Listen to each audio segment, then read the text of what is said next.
So you have a tender rate and your love overlanding. You have plans to do it big on the trace and some super glamping.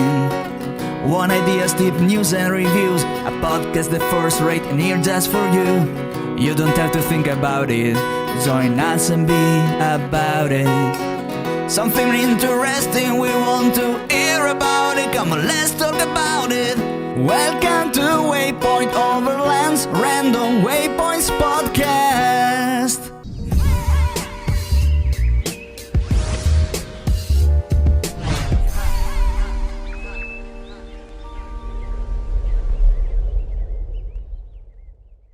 Sponsored by Midland, communication for every adventure. The industry leader in radio communication technology and innovation for over 50 years. Sponsored by MyMedic. Sponsored by Tembo Tusk. Sponsored by Shower Pouch. Sponsored by DeMoss Collective, mission built and made for mobility.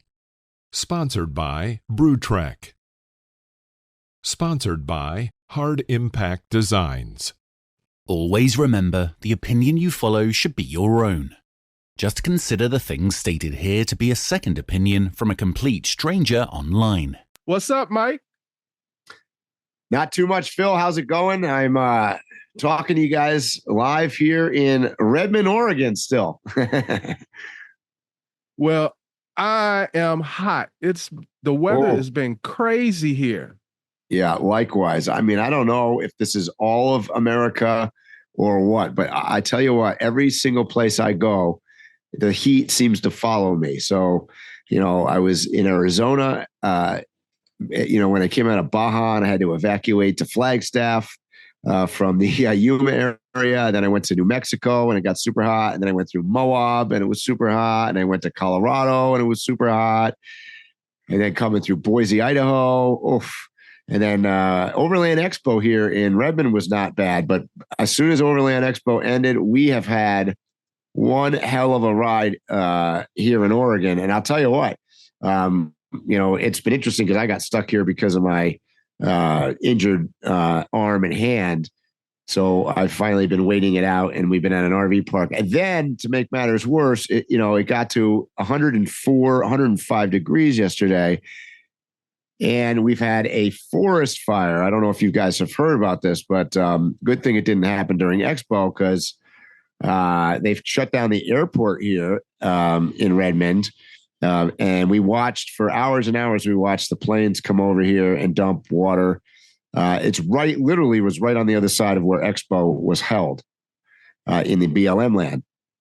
So we were kind of preparing that at some point, if the wind shifted, we might have to evacuate even here at the Expo Center. But luckily, that didn't happen. I guess they've got it burned about 500 acres and they've got it under control now, I guess. But I think it's still burning.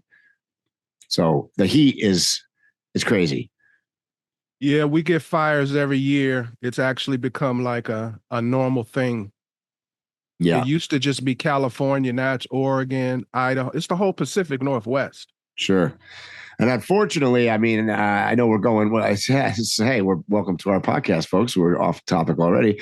But unfortunately, it looks like this and the prior couple fires here in Redmond and Bend were all started by homeless camps that are in the BLM land. So sadly, and I had the opportunity to drive down to Bend.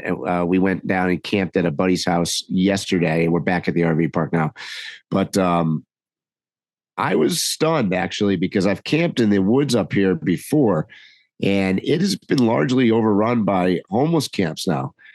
All of the BLM land from here to Sisters to down to Redmond up to Bend, it's just got trailer after trailer of dilapidated trailers and people living in the woods. It's kind of a really tough, sad situation.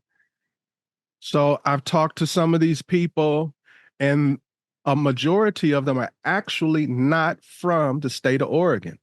That's one thing. Yeah.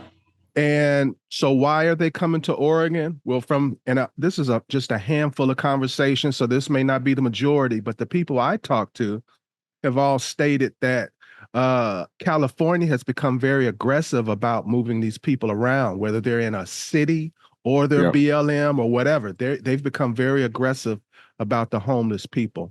Washington has started doing that as well. So Oregon, especially Eastern Oregon, has become, and I no, not Eastern Oregon, but Central Oregon, like where you Central, are, has yeah. become a real popular area because they haven't really cracked down on them yet. Yeah. It's a tough situation. So in any case, it sounds like, one of them, unfortunately, was cooking something or whatever and lit the place on fire. And next thing you know, 500 acres is burned. Well, I'm a conspiracy theorist. That may have happened, but there are a lot of people that want them gone, and it might be a psyops. It's interesting that you say that, because I talked to a couple people around here, and that was mentioned. I've heard other people suggest the same thing that you just said, and there is definitely a strong feeling of needing to solve the problem from a lot of the locals. We hung out at a coffee shop yesterday and was talking to somebody, and they, yeah, I mean, this is a known issue in this area, so there's been a lot of discussion on how to solve it. In fact, I heard that there might be a property swap. The guy that owns or not owns, but manages the RV park here that we're staying at the Expo Center, said that they're trying to actually take, I forget how many acres he said. It was quite a lot, something like 400 acres of BLM land, and the government was going to sell the 400 acres of BLM land. And they were going to expand this convention center, put another RV park in, more facilities, some outdoor sort of recreation area or something, and then maybe even swap the land. So there you go. This is talking about, you and I have talked about this on podcasts before about government selling its own land and whatnot, but it's come upon as a solution to try to get rid of, because the problem is right now the county and the local municipalities have no control over what happens. They can't do anything about the fact that there's a bunch of people that pull in an RV and then park there permanently. The city can't do anything about it because it's federal land. Well, I don't have an issue with them buying the land. I have an issue for the reasons that they're saying they're selling the land. Yeah. If you genuinely are concerned about that homeless population, that's not the solution.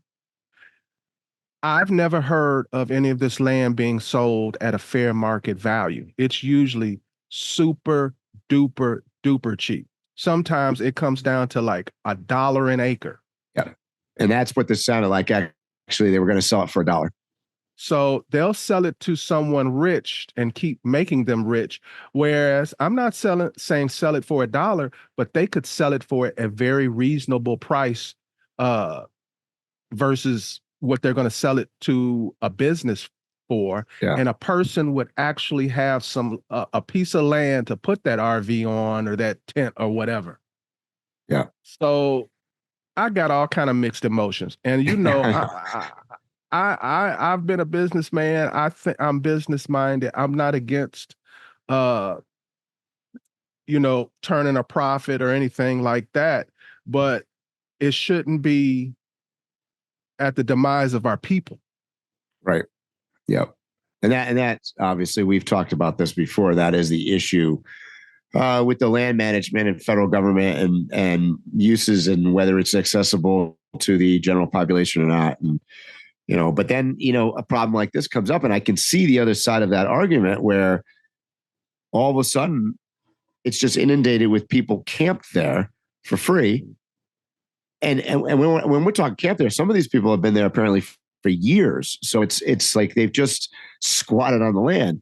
And, somehow that doesn't seem right either, so I'm not really sure what the solution is, but we'll see what happens. But it's sad, and unfortunately it was threatening. This particular fire, comes to the mind because it was in between Redmond and Bend. and there was a large number of fairly expensive homes that were in the path of the fire. So, as you know, when there's structures involved, they get even more aggressive. And what they spent on fighting this fire, I don't know, but I could tell you, there were, at one point we were tracking the flights. There were 4 water dumping planes up there, a helicopter, and a scouting plane. There was like 6 or 7 aircraft. They had the airspace shut down, so they closed Redmond Airport here, and they had it shut down because they weren't using the airspace. So it's a big deal. I don't know. Mike, tell me if you agree with my perspective on this. I think Moab is a unique place, and I think Bend is a unique place. But I think Bend and Moab are very similar, not in landscape, but the idea of outdoors, hippie people, adventurers, nomads, travelers, they come to this place, have been coming for years. And Moab actually had this problem, is still having this problem, and actually is currently legislating against these things like closing trails, restructuring land grants, and things like that. So it seems like any place that we really start liking and we start going to, this is the evolution. This is what happens. Yeah. Yeah, it certainly does seem that way. So I'm sure we'll be talking more about that on another podcast. So if you just tuned in and have no idea what we're going to talk about, the main thing that we're going to talk about is our favorite states. But before that, we are going to answer a question that not a viewer, but a listener asked. And it was regarding some article that they read where they were touting the abilities of the next update on the Apple phone, the iOS 18. And, Apple announced that iPhone's iOS 18 will allow users linked to satellite to send text messages to others, and not just for emergency services. So you'll pretty much have 24/7 access to your texts once this iOS comes into play. And the big question going around, it's in several articles, people are talking about it, and somebody finally asked me about it, and they asked me, do I still need an inReach? Because I'm always touting, that's one of the first things you should get if you're going to be out in remote places, especially solo. So I'm going to throw it to you, bro. Do you think that with this iOS update, you'll still need an inReach? Well, Phil, I have the latest and greatest iPhone here, and obviously it has the SOS on it already. And I did hear about this update. And by the way, there's more than just the iPhone that's involved in this. The future of communication and connectivity is changing, right? I mean, with Starlink on board my truck, I know Starlink is in development with T-Mobile I think eventually phones are going to be satellite phones. Yes. Eventually you're going to be carrying around Starlink, and it's, the iPhone is going to be Starlink or whatever, but we're not quite there yet. I personally have an inReach, my Garmin Tread, and that I have in the cab of the truck is also compatible with the inReach, with the Iridium network system as well for SOS. And I personally pay for the additional search and rescue and airlift or whatever that comes through the Garmin policy. SAR 100. SAR 100, yep. My opinion on this is, and you probably have heard me talk about this before, I think backup and as many different systems as you can have is a good thing. Maybe that's my pilot background speaking here, but I like redundancy.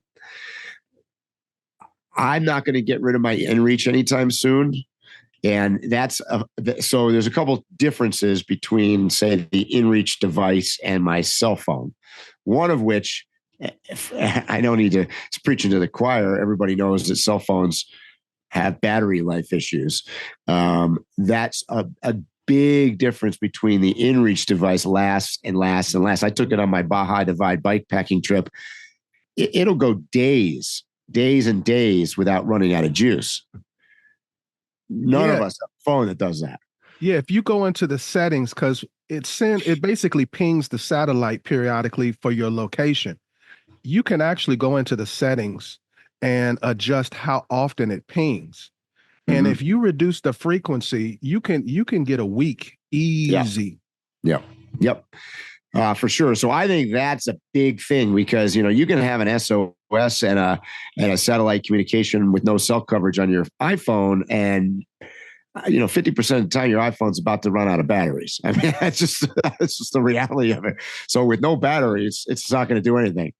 That would be my first fear. The second fear is iPhones in general are not as rugged. They're just simply not. You can break it way easier. You can drop it, smash the glass, get it wet and get it all screwed up. There's lots of things that can go wrong on that where an inReach device is made to beat on. And that, by the way, also should be carried on your body. Your inReach device, whether you're, a motorcyclist or in a truck or whatever, you should actually have that on your body. It's just that because I got called out on this, funny enough, in a bunch of my videos. I did a bunch of motorcycle videos and bike packing videos actually on YouTube. And people had written into me and said, hey, you really, that should be on your body. I had it mounted. I have an inReach mount on the front of my handlebars, actually on the bike.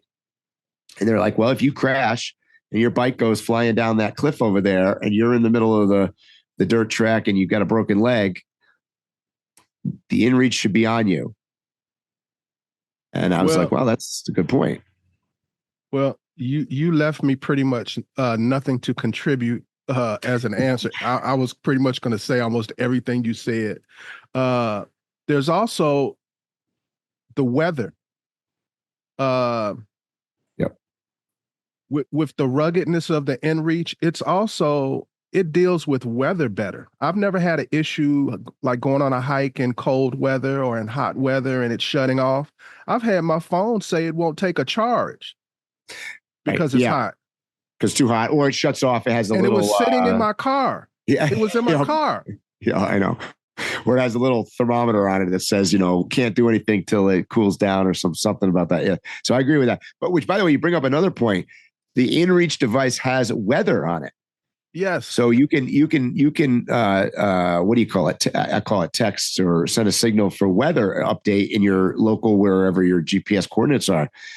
And as we all know, weather is oftentimes related to what our SOS is. Not only that, you may not be physically impaired. And so you want to be on the move. And the difference in between going one way or another may be dependent on the weather and your survival. That's right. You only left me one thing. So and that is, my first thought is my phone is in my hand all the time. Most people, it's like a part of their hand. Yeah. And most people would probably say, well, that's a good thing. It's always in your hand. Well, just last week, we were talking about the things that cause fatalities and the most accidents in national parks. And it's people taking selfies, people falling off of cliffs and stuff with their phone or whatever. So it being in your hand is actually not a good thing because it's most likely to be dislodged and separated from you in an emergency. Whereas that inReach, I've always got it on a carabiner and I've got it hooked to something. Yep. I wasn't actually doing it for security. I was doing it because, you want it to be out exposed to the satellite. But another benefit is when the ish hits the fan, that's the thing that you'll probably have on you. Yeah. You'll lose the phone before you'll lose the inReach. So there may be a time that I could recommend somebody just going with the phone, but it is definitely not now. No, I don't think we're there yet either. So my answer is keep your inReach or your spot device or, one of the other satellite emergency devices. And you led off with the strongest point, in my opinion, and that is, so what if they get this Apple phone down pat and it's working perfect? Why would you not want to have a backup communication device for emergencies? And you glossed over it, but you have a search and rescue plan. Maybe Apple will do this at some point, but Right. I pay a minimal cost. It's so minimal, I can't even think of how much I pay for it. I pay once a year for it. It doesn't hurt me at all. No, it's like $49 or $69. It's not that expensive. Right. And it's a good plan. It's some insurance ain't good insurance. Right. This insurance actually has been proven to be effective. If you've never been part of a search and rescue, whether they're very expensive. That could change your financial life. Yep. $1 million bill is not like an outrageous bill. You can not when helicopters and first responders and rescue personnel get involved in a remote location. $1 million. Depending on the situation and the location, you could hit that number in 8 hours. Yep. For sure. Yep. So agreed. I would get it just for the insurance. Yep. So there you got it. Keep your inReach, people.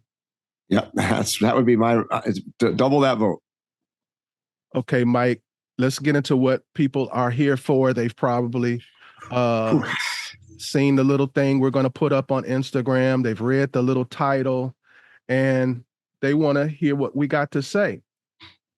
The stimulus for this conversation is you've recently gotten a lot of inquiries as to your favorite state, and this was a good venue for you to put that information out there.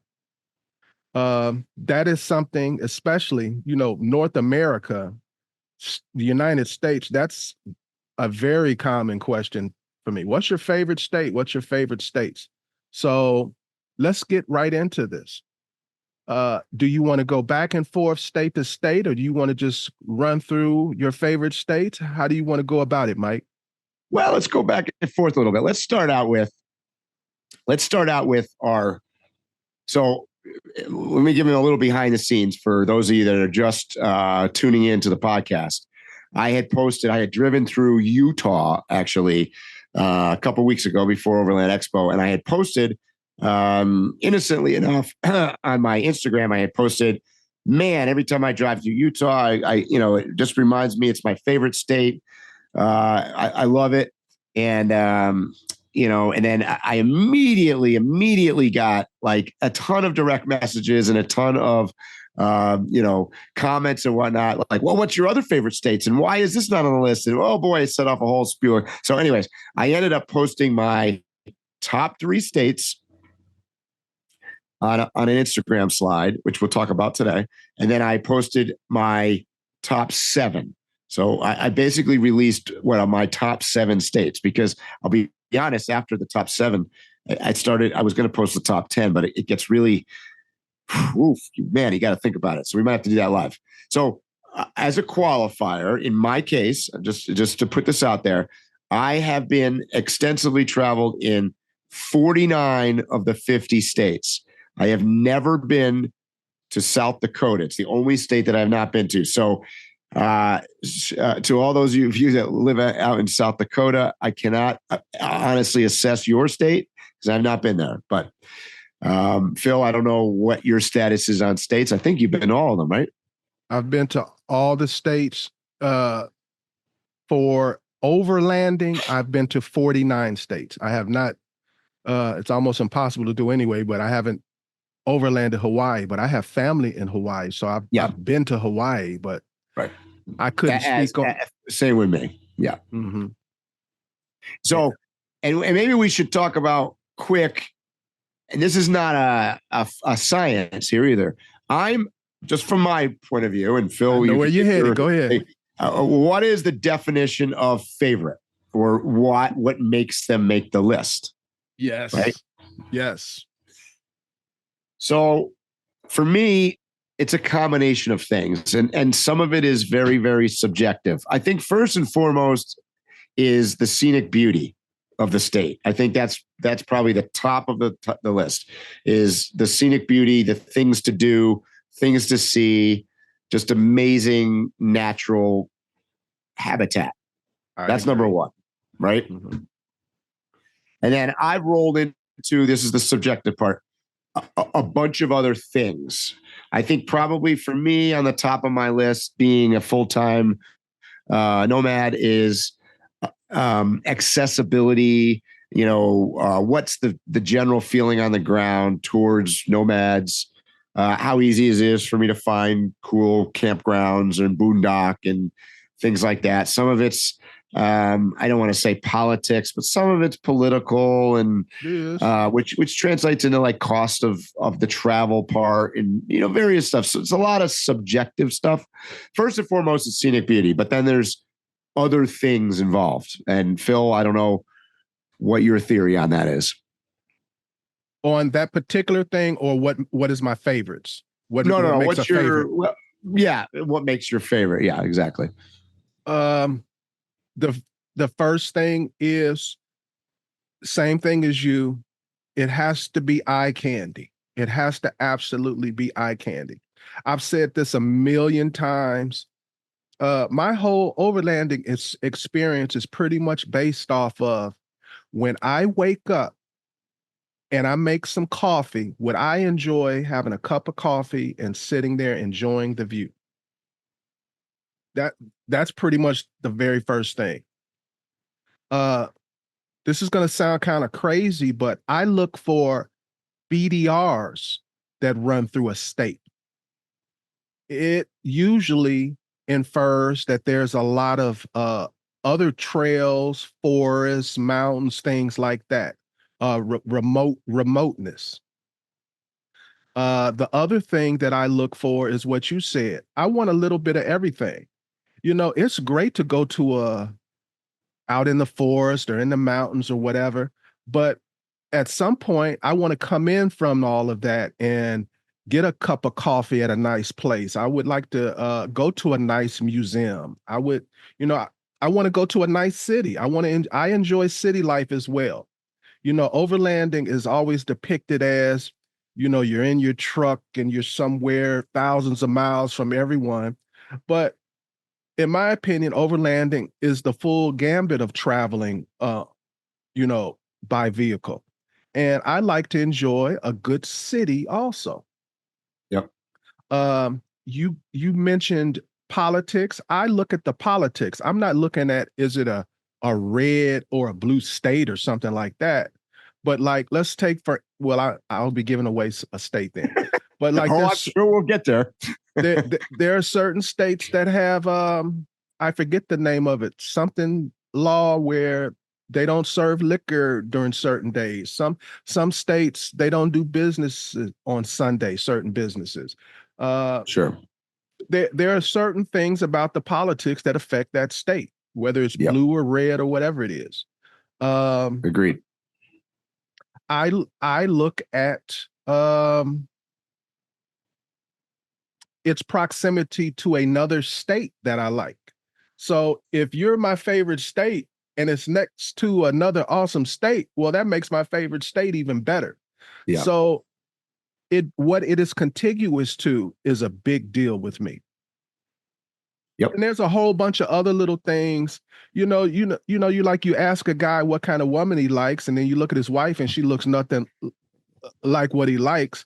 So there's always something outside of those rules, but those are the rules in general. Correct. All right. So now we've set the rules, and I'm going to also put another disqualifier in here, or qualifier, I guess.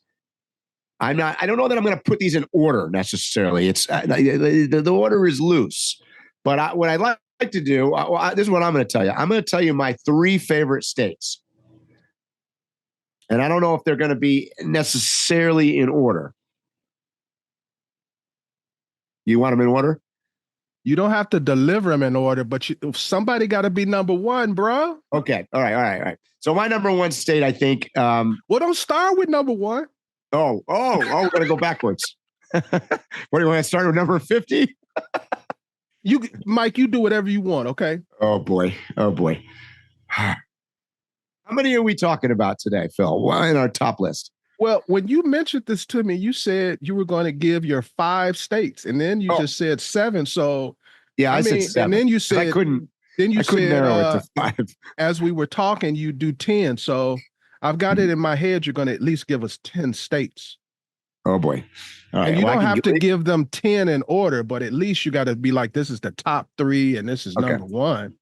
All right, let's go. Okay. So I'm going to give you my definitely my top 7, and then maybe we have to add a couple states there to round it out for sure. We may have different states, but I have a solid 7, and then it's a kind of like a drop off after. It was actually like a drop off after 5. Yeah. Okay. Well, let's do 7 for now. Okay. And then we can always add her. Okay.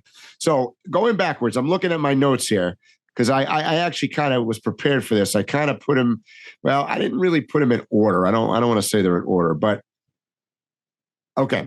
Here we go. So for the audience, Mike makes fun of me for being prepared, and he's usually off the cuff. I know. So the one day that I decide to follow and go off the cuff, he's got a list. That's right. Go ahead, Mike. And now he wants me to go the backwards. I was going to start with the big one first, but Mike, if you want to go that way, that's fine. Go. You do what you want to do. Okay. Well, I've already said. I mean, I was driving through Utah, so I said that I think. And it's we are splitting hairs. I'm going to go. Utah's my favorite state. And I'm going to tell you why. There is just, well, first of all, those that probably many of you have been there, maybe you have not been there. The ability, everywhere you go, in my opinion, is scenic in Utah. I don't care where it is. Like, I'll give you an example. I just drove from the southern part of Utah, came in through, cut the corner of Colorado, near the Four Corners. And you go from like what I would call a high desert environment. You got, parts of it even potentially even look like, say, Flagstaff with the pine trees and things. And depending on, you go up in elevation, you can even get some aspen trees. And then you come down, and then you get red rocks. And you go. So anyways, my journey took me through Moab. You've got arches, and you've got, it's endless amounts of open land. It's almost all of the entire state is public land. It's mind-boggling, right? Right. People are used to like a big city, and then there's a city next door, and then there's a city next door. Almost every city is an hour's drive from the next city. They're really, and then talking about, you had mentioned cities. So to me, to me, Utah is completely empty except for Salt Lake City. I mean, other than that, there isn't any cities really. And it was fascinating because I drove through Salt Lake City, even Salt Lake City. And unlike Phil, well, I guess maybe I'm a little bit like Phil. I try to stay away from cities by and large. I do, and don't get me wrong, I do enjoy a nice city occasionally. But certainly in my big truck, I tend to stay outside of cities more. But I'll tell you what, coming through Salt Lake City, it is a beautiful area. I mean, you've got all of those mountains surrounding Salt Lake City with all the ski areas. Absolutely stunning. I came across the pass coming down just south of Salt Lake City. I camped up there. It was amazing. And funny enough, the city was super clean. It's a major, so for those of you who haven't been there, Salt Lake City is huge. I actually drove through there at rush hour, and it was like organized, and it wasn't like I wasn't even sitting in traffic. I couldn't believe it. It was, I don't know how many 10-lane wide highway. It was. I know exactly what you mean. The irony is lots of cars, but they are constantly moving. Yeah. So they have traffic. It's just not. It doesn't stop and go like other major cities. Yeah, but so Utah is my number one, and it's that is largely based on the fact that one, it's endless scenery. I mean, I've camped in Utah out in the middle of nowhere for weeks on end, never see a human, unlimited amounts of dirt tracks to go on the motorbike, to go with the truck, to go hiking, the river, Green River, down by Moab. There's just, I mean, the national park system in Utah is amazing. I can't stop talking. And I can camp virtually anywhere. Like Yes. it is a no-brainer to find a boondock camp by yourself in Utah. I agree. You won't get any argument out of me. So were you finished? Yeah. I want to hear your number one state. I have a question before I give my first one, because I'm confused on something. Are we only talking about the contiguous 48? Nope. All 50 states. Okay, so my first one is Alaska. Okay. Pretty much everywhere, I would say, except for Fairbanks and Anchorage. You take those, which are the two major cities. The whole rest of the place is just beauty, wildlife, vast expanse. There's nothing I can say bad about Alaska other than it's far away. If you're into wildlife, well, out of all of the states, it's probably got the most diverse wildlife. If you're into sea life, same story. If you're into mountains, same story. If you don't want to see people, it's very easy to get away from the crowd. If you do want to do the tourist thing, there's a bunch of tourist things to do. Whatever you're into, they got it, unless you're looking for that big city feel. Because I think their big cities are like sad. Yeah. Largely, yeah. However, they are a necessity. I mean, like once you get to the midway point of Alaska and start going to places like Denali and stuff like that, you want a big city like Fairbanks. That's your last place to kind of like restock. And so it's a big enough city to get anything you want, to do any kind of repairs you want, to get that last Amazon package or whatever. Same thing with what's the other city? What did I say? Anchorage. Yeah. Same thing. It's in a good spot for restocking, repairs, and things like that. But the whole rest of the state is just it's Funville. It's a place to have fun. My only two things, I'm going to give you the negatives of Alaska. And by the way, Alaska is definitely in my top 10 states as well. The only two things that kept Alaska out of the very tops for me were one, bugs. Cost. Huh? Bugs. Well, cost. Yeah, it's a good point too. Bugs, man. I mean, the mosquitoes can fly you away. You could probably get from Alaska to Hawaii without an automobile or a boat. The mosquitoes will take you. So let's give a quick tip. I'm sure you'll agree. Before you go, stop at an REI and get one of them bug hats. Yep. Get the best one. Don't get a cheap one. Get a good one that you can see through, but it's still fine enough where nothing can get in. Without that, you're going to be miserable in a lot of spots, because the best places to camp are usually by the water, and they are bug paradise. Yep. And bring DEET 100%. The one that has the largest cancer warning on it is the one that you want, because nothing else. I'm serious. I mean, if you think that little, the good for you mosquito spray stuff they sell in the store works, no, it's like perfume for them. Oh yeah, they lick the bottle. Yeah, exactly. So that was one reason it didn't make my very top. And the second one is my only complaint, which is not a complaint, really, but about Alaska, is that it is fairly inaccessible, meaning that like there's many parts of Alaska that are just, forget about many parts, probably 90% of Alaska is totally inaccessible by vehicle. They're just simply are not roads.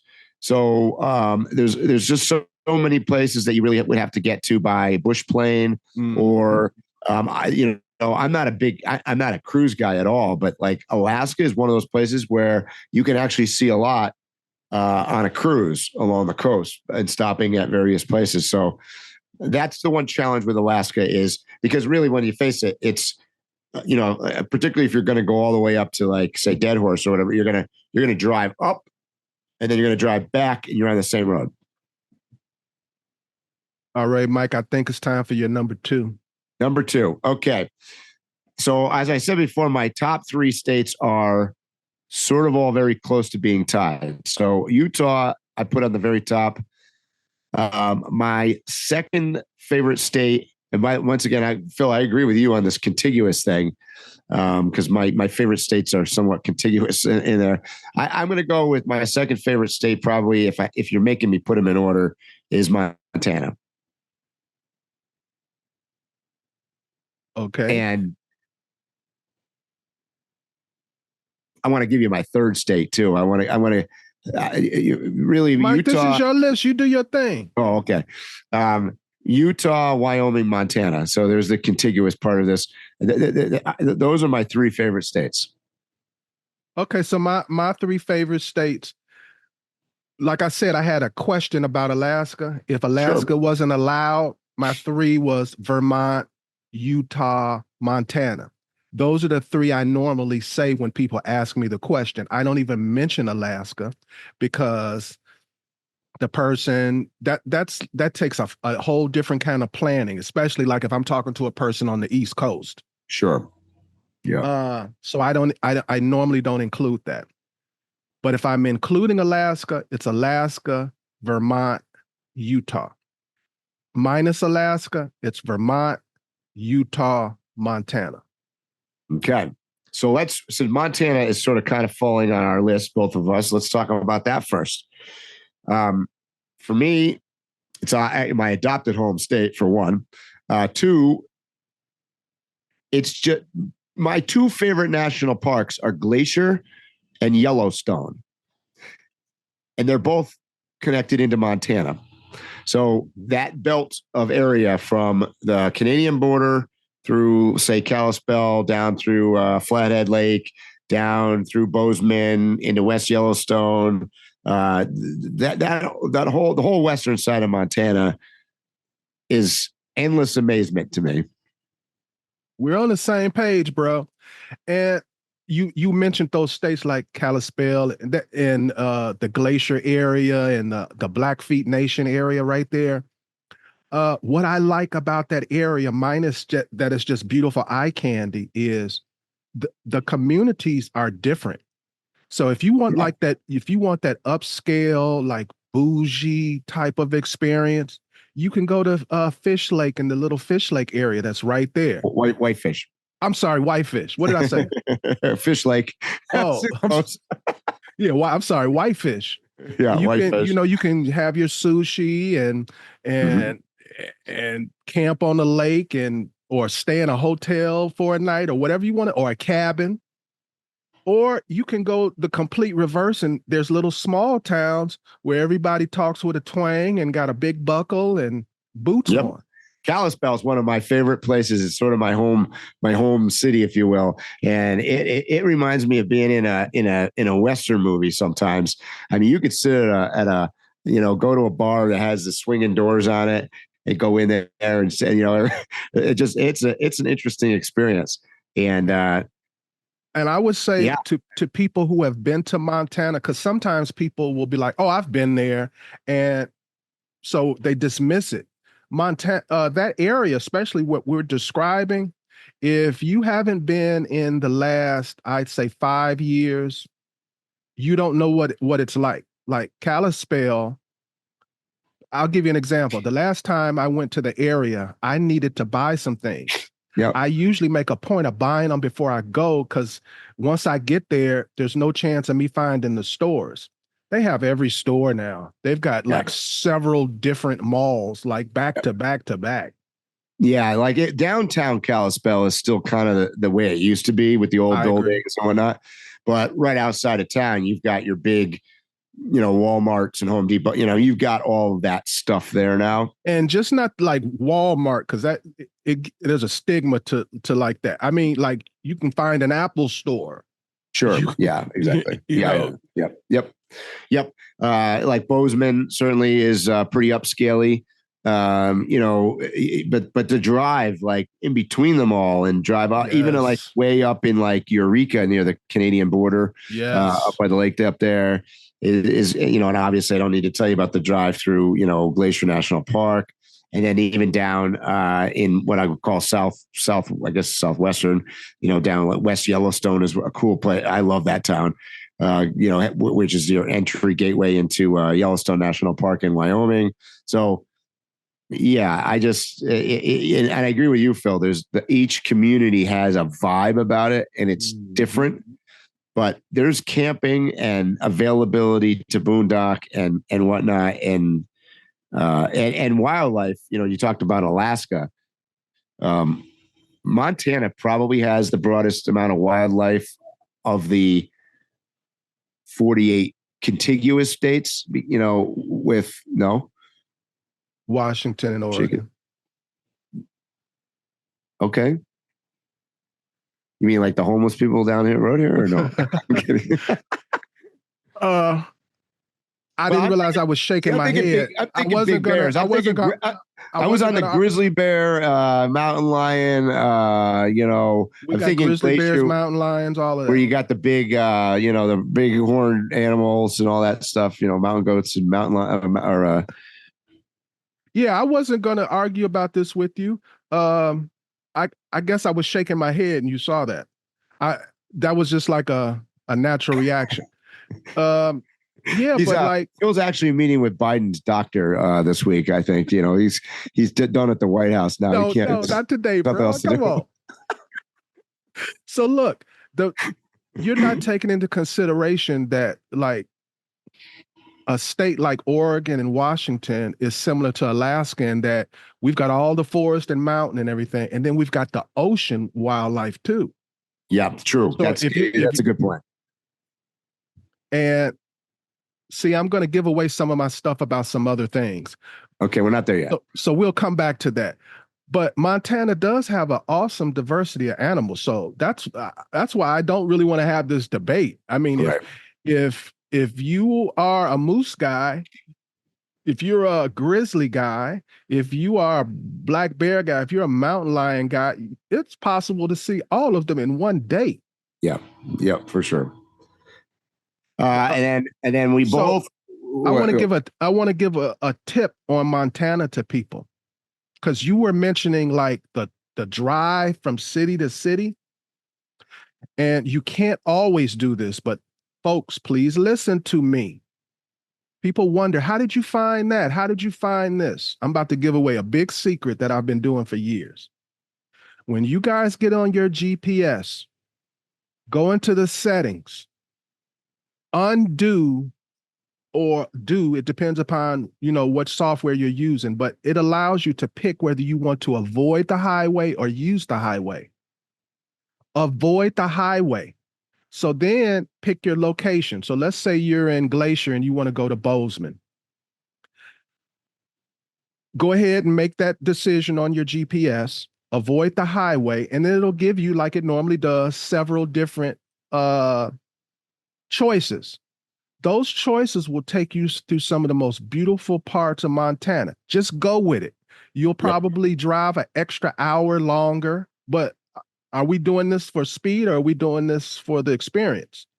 Yeah. So it may take you an extra hour to get somewhere, but it will be the most beautiful drive you ever did. So I promise, go into your GPS and click that thing, avoid highway. Yep. And that you're right. That's a great state to do it in, because there are a lot of little back secondary roads, a lot of which are dirt for sure, but even some of the paved ones, I laugh because Montana is probably the only place I could think of off the top of my head where you can get on a twisty, windy, paved back road and look, and that speed limit says 70, and there's zero chance on planet Earth I can get anything to go 70 miles an hour on this road, but that's the speed limit. See a lot of that in the Bitterroot area too. Yeah. Yep. Correct. That's right. And Mike, we're going to go into the next state, but I don't think either one of us has really sold Montana properly. I mean, like something I kind of keep close to the vest. I've got connections to Hollywood movie making. And so I keep up with certain things. And a piece of trivia for people is there are a lot of movies, and I don't mean just from America, I mean internationally. There are a lot of movies where the backdrop is Montana. They may say it's Nepal. They may say it's China. Yeah. It's Montana. They are using the landscape of Montana to film it. And Montana is probably in the United States the number one place to film backdrops and landscapes. The place that would be number one is actually across the northern border in Canada. And they're only doing that for the financial reasons. So that's how beautiful Montana is, that the biggest filmmakers in the world will be filming something about a place on another side of the world, but they want the beauty of Montana in their movie. Yep. What's number Agreed. 3 with you? So go to your next one, Mike. Well, so my 3, like I said, Utah, Montana, and Wyoming. And Wyoming is the connect the dot state. Wyoming for me is I've got to experience a bunch of different places in it now. I used to think that it was really just, well, first of all, Wyoming is Yellowstone National Park. Okay. 90% of Yellowstone National Park is in Wyoming. About a quarter of the state is Yellowstone National Park. So, and Yellowstone, by the way, is not the only national park in Wyoming because it abuts up to the Tetons and everything else. And so the entire west of the state, the Tetons are by far, in my opinion, the number one most scenic mountain range in the United States, period, end of story. Stunning. They're Wyoming. sharp. I'm sorry, go ahead. Well, I was going to say the peaks are so sharp, and you've got the vertical that you've got, from the ground part. It's amazing. But then there's other parts of Wyoming, like in the central Wyoming where the Wind River is, that area. There's amazing things in that state. Please tell them why they should drive through Wind River, because they're probably headed somewhere else and their GPS is going to give them other options to actually avoid taking that road. Why do you want to go through Wind River? Well, for me, it's just like the beauty and the people, for one, and the beauty in that area. I don't know if people are aware of this. A lot of that is famous for the I want to say the covered wagons, but that's not really what I want to say. The route at which people went to the west through there, the Lewis and Clark. Am I all messed up here? It's not Lewis and Clark have they went through Wyoming. Yeah. Well, anyways, the passes, they're interesting in that section of Wyoming because they're not steep. It's not like the Tetons, but there's passes and it's grassland. Beauty, like it's what sticks out to me. What you like it? Yeah, what sticks out to me is, people. If you say a state, they immediately picture a certain kind of landscape, a certain kind of weather. And what sticks out to me is the desert and the red rocks that you can find there. If somebody dropped you there, you think you're either in Arizona or Utah or somewhere like that. It's beautiful, and it's a long stretch of the road that goes right through that area. So even if you are not going to stop, it's going to be a beautiful drive through there, and you don't have to stop to enjoy it. Well, coming in from the Utah, Colorado side, Flaming Gorge. You get up in the high elevations. There's aspens. I camped up in an aspen forest one time, way up on the top. It was stunning. The river that goes through there. There's a lot of. I joke because a buddy of mine and we camped in Lander, Wyoming, in the city park for like a week and a half. Right on this river. But be clear about that. If you're talking about the same place, I'm thinking. No, this is Lander, Wyoming. It's set up for you to do it. You weren't like boondocking. Yep. Yep.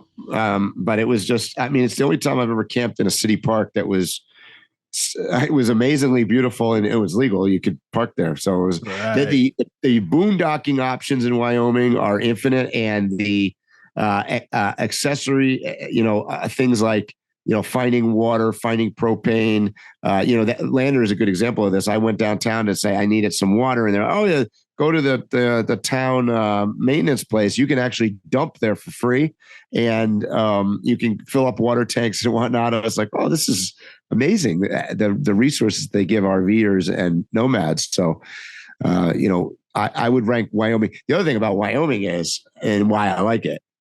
Do you know that Wyoming is the eighth? I think it's the eighth largest state in the United States by size. Mm-hmm.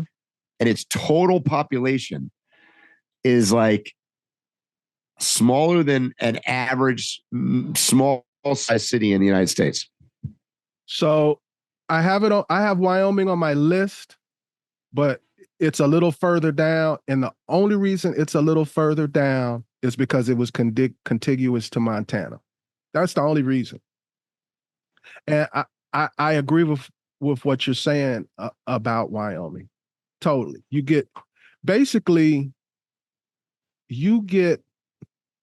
you ever read forums? Like when you read different forums about what's your favorite national park, inevitably in the top 5 always is Yellowstone and the Grand Tees. So you got like 2 of the top 5 right there. And I think that Wyoming is similar to Montana with the, like, if you want to do the bougie thing, the upscale thing, Jackson got that for you in spades. Jackson is, I was about to say, Jackson's like Whitefish. Yes. Matter of fact, to me, out of the two, I mean, if I'm just trying to be bougie, Jackson, I love Jackson. I went to a art display there, and it had like notable artists. They have good wine, they have good restaurants, they have shopping. And something else that I want to mention about Wyoming is similar to Alaska in that you kind of touched on this. Alaska and Wyoming are similar in that they cater to larger vehicles. Like if you go to Alaska and you have an RV, everything in the state pretty much is set up for these big vehicles. Same thing with Wyoming. They are set up for RV travelers. They get a lot of RV travelers. So if it can handle an RV, it's practically going to be able to handle everything that we consider an overland vehicle. Yeah, agreed. And I think, like I said, I think Wyoming is similar to Montana in the variance in there's different type of people. When you're closer to the parks, the people are a certain way. And as you drive away and you go east, there's a certain kind of people. When you go south, there's a certain kind of people. All good people, all good towns, but just totally different flavors. Yep. And you also mentioned about the people the population being so small and the town being so vast. That's the selling point to Wyoming. It is easy to get remote and by yourself. Easy. Most of these other places, you may be able to find a place to be remote, but don't be shocked if in the middle of the night a vehicle drives past or during the day. You can find places in Wyoming, stay there a week and never see anybody. Yep, for sure. Also, like I told you, I like states with BDRs. Wyoming just recently, I haven't had an opportunity to do their BDR, but I've looked at the segments and I have done portions of it before it was called a BDR. Yeah. And it's an awesome BDR. It's probably one of the easier BDRs with good weather. Yep. With good weather is the key. So let's talk about one of the hardest BDRs, because you just said on your top 3, it was Vermont. Yes. And I've got Vermont at number 4. So So let's talk about Vermont. And the New England Northeast BDR is one of the, I think it's currently ranked as the second hardest, sometimes even the first hardest BDR in all of the country. But let's talk about Vermont. Yeah, well, you started with the BDRs. So the BDR is going to be the known one, and it's the structured one. But throughout Vermont, they have what are called Class 4 roads, which are basically, instead of them paving these roads, they've left them as is. You basically have a network of trails throughout Vermont that are considered highway. And not only that, for people who are concerned about insurance. So basically, you can do trails in Vermont and a tow truck has to come get you and your insurance has to cover you. Yeah. So that's a great thing about Vermont. So I'm a New Englander, so maybe I'm a little biased, but I grew up out there, and Vermont to me is one of the most picturesque states in the United States by far. And that's any season, but in the fall, it is absolutely stunning with all the sugar maples turning color. The fall foliage in Vermont is at the top of the top. Bro. And I know you love it. It's my number one. I've been this year and last year is the first year that I have not visited in 15 years. I go every year, at least once a year. So it's definitely my number one. If someone were to say, Philip, we're giving you the job of titling one state as the postcard state, it would be Vermont. It's literally a postcard everywhere you ride. And everybody knows there's nothing like Vermont in the fall. But if you've ever been in the winter, it's one of the most beautiful places in the winter. All 4 seasons, the place is beautiful. And by the way, you say everybody knows, but everybody does not know. I talk to, being from the Northeast and spending most of my time out here in the West. Most people out in the West haven't been there. I can tell you 9 out of 10 people I talk to have never been to New England. So, well, bro, I lived in Boston, and I frequently met people who had not been to Vermont, and it was an only 2-hour drive away. Yeah, so I think a lot of people have missed out, and Vermont is definitely probably the most underrated state in the United States. Like it just. Like you said, everything is a postcard. Every little village that you go into with, covered bridges and cool streams and old, colonial style homes and stone buildings. And I could go on. And like you said, there's a whole network of Class 4 roads. The hiking is phenomenal through the Green Mountains up there. There's some cool vibe. I won't even call them cities because they're not really, like Burlington, as an example, is not a city per se, but it has got a super cool vibe. It's a college town. Sophisticated college town. Sophisticated. It's got amazing food. Maple syrup, which I love. I mean, you could put maple syrup on anything, and I'll eat it. Comes from Vermont. What a great state. And not that big. In the scheme of things. Some of the best fly fishing in the whole world is in Vermont.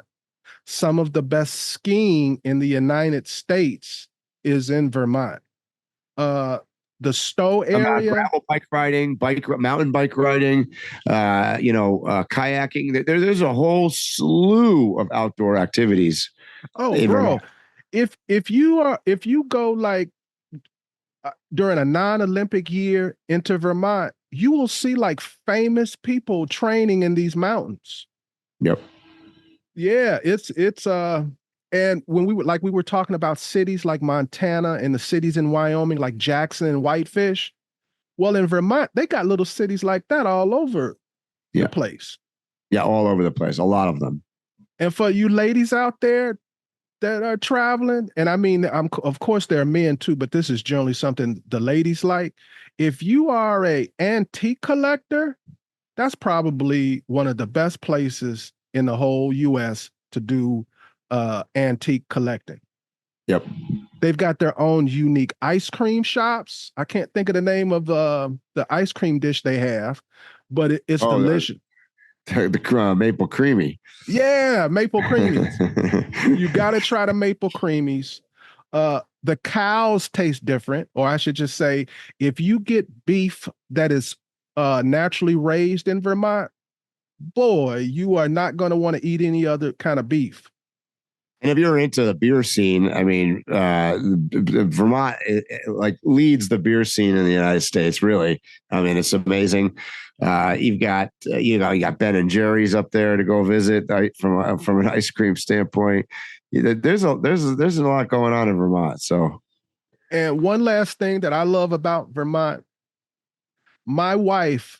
One thing that she doesn't like when we go on long rides is when part of that ride takes us through bad neighborhoods or real tough, bad cities. There is no bad neighborhoods. There's no ghetto. There's no nothing in the entire state of Vermont. Well, like let's put it in perspective. It's actually expensive to live there, even on the low end. Sure it is. Montpelier, the capital of Vermont, is not even a city. Like, in fact, it's barely an average sized town. It's that small. It's some pretty houses. There's definitely pretty houses, yeah. But I mean, but you'd be like, this is a capital? Like, this doesn't even seem like a. Anyways, but enough about Vermont. If you haven't been out east, you should go. Absolutely. That's my number one. What you got next, Mike? Oh boy. Let's see here. So what do we talk about? So in summary so far, I've got Utah, Wyoming, and Montana as my top three. I've got Vermont in place number 4. You have got Alaska, Vermont, Montana, and Utah. So we're right. Yep. We're really similar here. Rounding out my top 7, I'll give you 3 at the same time because then just because like I said, they're all so tight. Idaho. Wow. Continue. Well, I've got Idaho, Arizona, and New Mexico, but we're going to talk about that. Idaho. Talk about contiguous again. I'm excited because I'm going to be going into Idaho in a couple days. Wow. And by the way, can we now this is Idaho minus Boise because we've actually stayed positive on this podcast so far, which is a rarity actually in itself. So Boise ranks in one of my least favorite places in the United States, to be honest with you. So I have my list. I'll give you my quick top 3 places I in the United States. Like number 1, I can't stand what I call a bowl. Phoenix. That I do not understand how people live there. I do not understand the obsession with people going there. I don't. Somebody, I know I'm going to get attacked for this. Somebody tell me what the positives are about that. It's hot as hell. There's way too many people. It's all chains. It's flat. Obviously, except for what's around it. I can't stand that area. I just really can't. Orlando is my second. I'll call that the bowl of Florida in the middle there. I mean, that's another place. I can't drive fast enough through there. Those 2 places are places where I want to carry a potty or wear a diaper or something, so I don't even have to stop. Like that's how bad I can't stand those 2 areas. And Boise is up there. And that's another place I don't like to stop. First, I agree with you about Boise, but I will say that considering the whole rest of the state is chill, I can deal with them having this little major city. You need somewhere where you can get everything. I agree. So I'm not saying you can't. And I know that's not that's not the part that you're complaining about. Phil, every time I drive through there, including 3 weeks ago or whatever when on my way here, it is traffic. Always seems traffic, and it always seems to be 197 degrees. I don't understand what it goes on there, but like that place is nuclear hot. I mean, except for in the winter, but you drive through from, I don't know, from June to September, and it, wow. I wow. thought you were going to dislike it for the reasons that I dislike it. And what is that? So Idaho is a certain way. And they have a lot of new people that are coming to Idaho with different views about the world. I'm trying to be very general and politically correct. What did you say to me the other day? Stop being so damn what was that? All this garbage you just said. I'm duly noted. So here I go. I don't like it because of the mixture of politics in Boise. Yeah, well, for sure. I don't like the people. It's a convergence of a lot of people that came from other places, and those people were an issue where they came from, and they've brought their issues here. Yeah. So fair. I don't like Boise. The only reason I even go through Boise sometimes is because it's an entryway into the BDR if you're not like doing the whole thing. You got no choice, really. I mean, if you're transiting like I was up here to Oregon, Washington area, and you're coming from the Southwest, or like I was, you're inevitably somehow going to drive through Boise. Or if you're heading to Jackson, if you're going to Wyoming or up in Yellowstone from this direct, that's where the highway is. So let's go back to why we like Idaho. Yeah, why do we love Idaho? I don't have them. Idaho. I don't have them as high as you. So you have them like fifth. Was that no? Well, I mean, like I said, so I just reeled off my what I'm going to call my 4, 5, 6, 7 are New Mexico, Arizona, Idaho, and Vermont. That's my 4, 5, 6, 7 in not necessarily that order, but so I've got Idaho in there. Yeah. So, yep. Okay. And the farther north and the farther east of Idaho, the more I like it. Yes. One of my favorite trails literally crosses a bridge that's the border between Montana and Idaho, and it's in the middle of nowhere. Yep.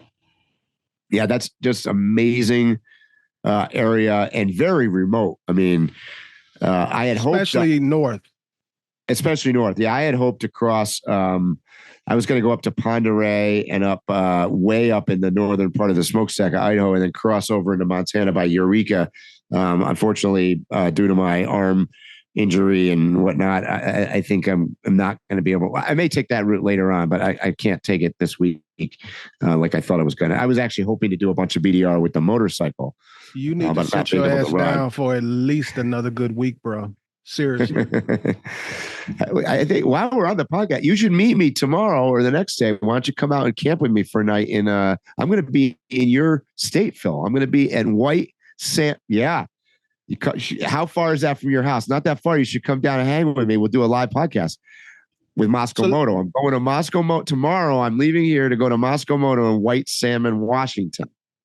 That's where I'm heading. So Dig, remind me when this is over, because I'll completely forget this. Yeah. Okay. But so we really still ain't talked about how good Idaho is.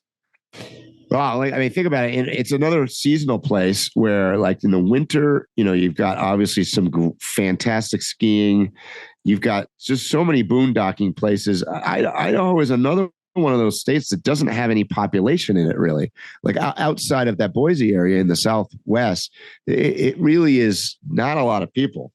And in fairness, Idaho is very similar to Montana and Wyoming. They're obviously all connected, and Idaho is a very thin strip going up.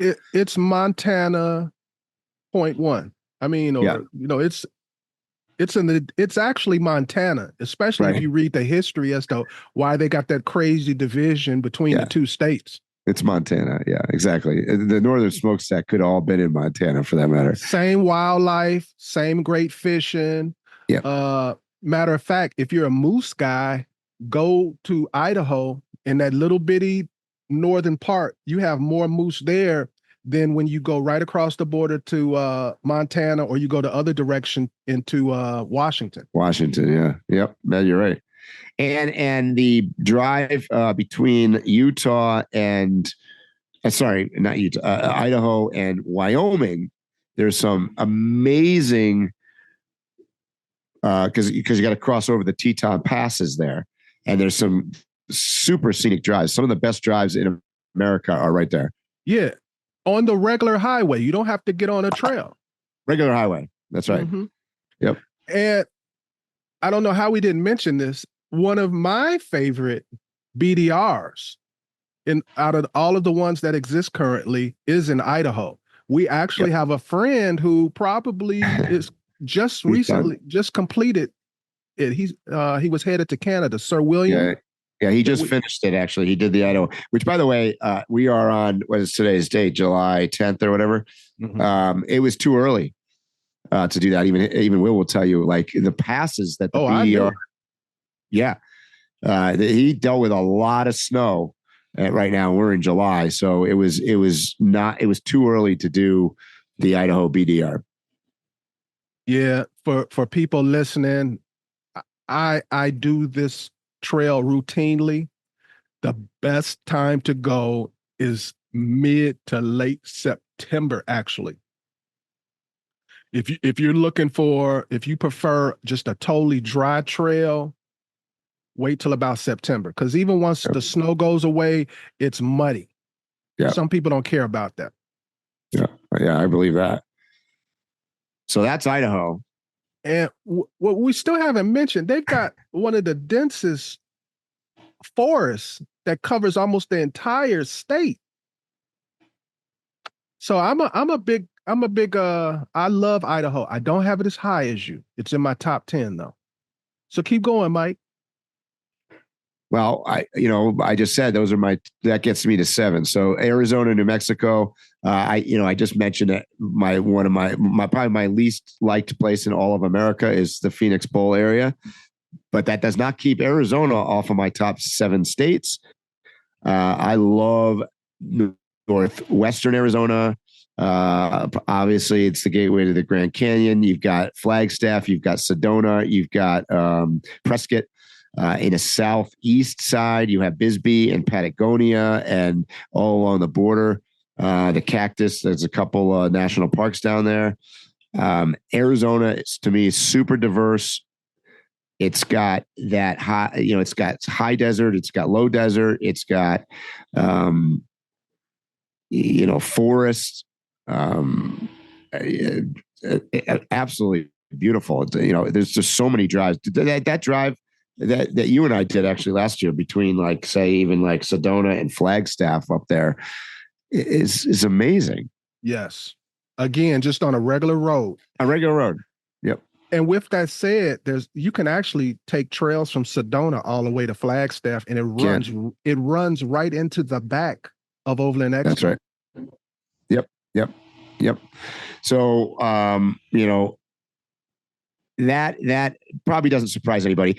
New Mexico being on my top 7 list. Hold on a second. Talk about the weather in Arizona, because we're kind of skimming over some things. There are people who have never been to Arizona, and as you probably know, you talk to people and they immediately think Arizona is like Nevada, where it's hot all over the place and it's desert. No, see, I mean, that's the advantage of Arizona. So, like, I'll give you an example. When I drove in May to Flagstaff, I came out of Yuma when I crossed the border from Baja, and it was warm. It was starting to go up to pretty close to 100 degrees, certainly over 100 degrees in Phoenix area. And you go up the road, and we're only talking a matter of about an hour. Mm-hmm. And all of a sudden, you got long pants on, a sweatshirt, and a windbreaker, and it's all of a sudden it's like 58 degrees. Flagstaff can be super cold, and I mean super cold. Well, amongst people who have gone to several Overland Expos in Flagstaff, we usually don't refer to the year. We refer to the weather. That's right. You remember when it rained? Remember when it snowed? Remember the mud? Remember the Yep.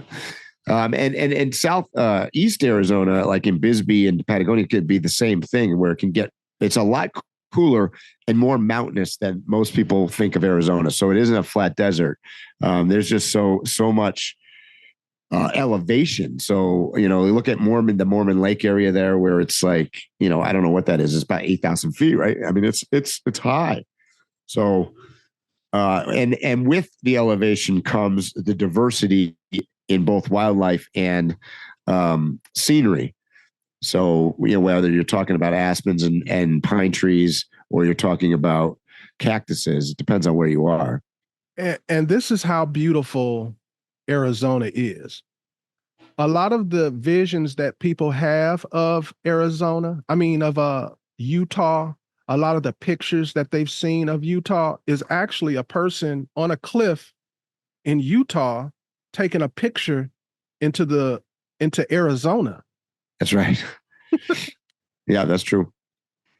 So, we could talk a lot about that state, but it's definitely on my list, as is, which I was leading into, with New Mexico, which surprises a lot of people. New Mexico, I think, gets a really bad rap, particularly because of Albuquerque, and they're thinking about Breaking Bad and very high crime, which all indeed is true. But New Mexico, once again, the BDR there, talking about this is a BDR theme. And, Santa Fe and Taos and Jemez and, there's amazing areas of New Mexico. My buddy is in Placitas, just outside of Albuquerque, and it's a world of difference from downtown in the city, even from an elevation and from just a scenic standpoint. So, and then there's other things to see, like White Sands and stuff, and or the eastern part of New Mexico is very different. So that's another state really enjoy. So in fairness, I like desert environments, right? So I like the consistency of the weather, but also, and I didn't mention this about Arizona, but Arizona, New Mexico, from a nomad standpoint, man, there's just so many places to boondock camp in those states. Yes. I mean, not an issue. Yes. And I don't know what the actual numbers are, but from the eye test, it's similar to Wyoming in that you've got the population and the size of the state. You've got a small population versus the size of the state. Because once you get out of like Albuquerque, everybody's in Albuquerque. If you look at the whole state, even the capital, Santa Fe, which most people don't even realize is a capital, Santa Fe is, I wouldn't even call it a city. It's pretty small. Mm-hmm. I think out of everything that you've mentioned, New Mexico is probably the most slept upon place, for sure. Mm-hmm. Okay, so you're at 6. You gave me your top 3. 7. Okay, so what's next, bro?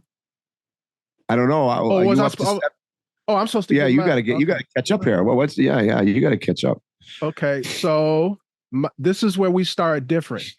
Okay, good. My next 3 are Oregon, Washington, and Idaho.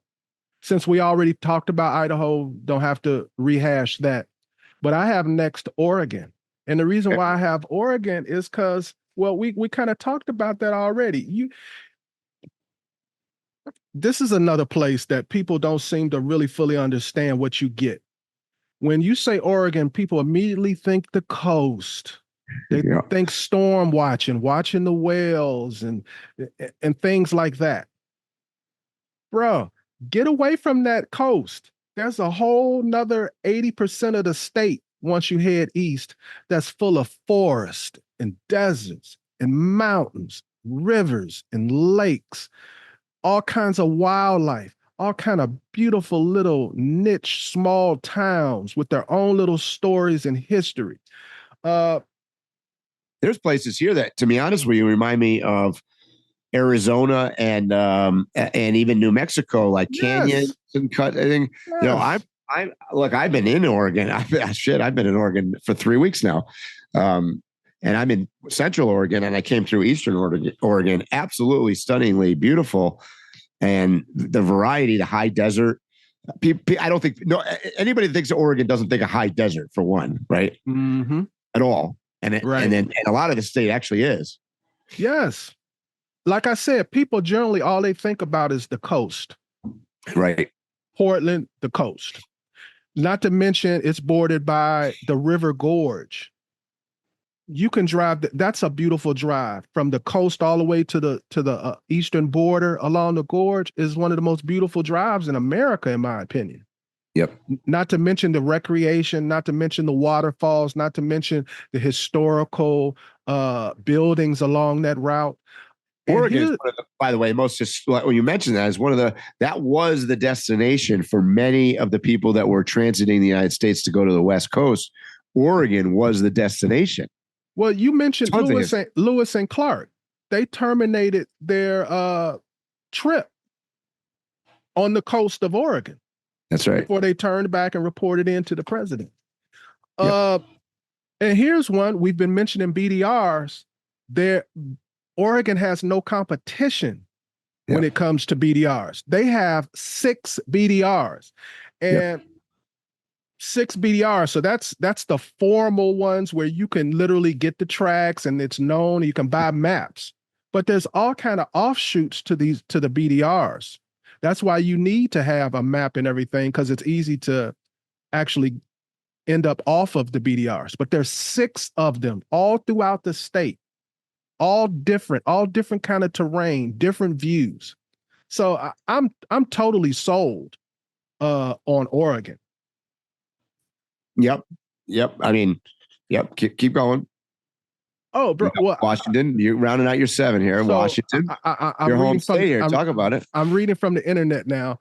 The 7 Wonders of Oregon features 7 iconic natural wonders: the Oregon coast, Mount Hood, the Columbia River Gorge, Crater Lake, the Painted Hills, the Walla Wallas, and Smith Rock.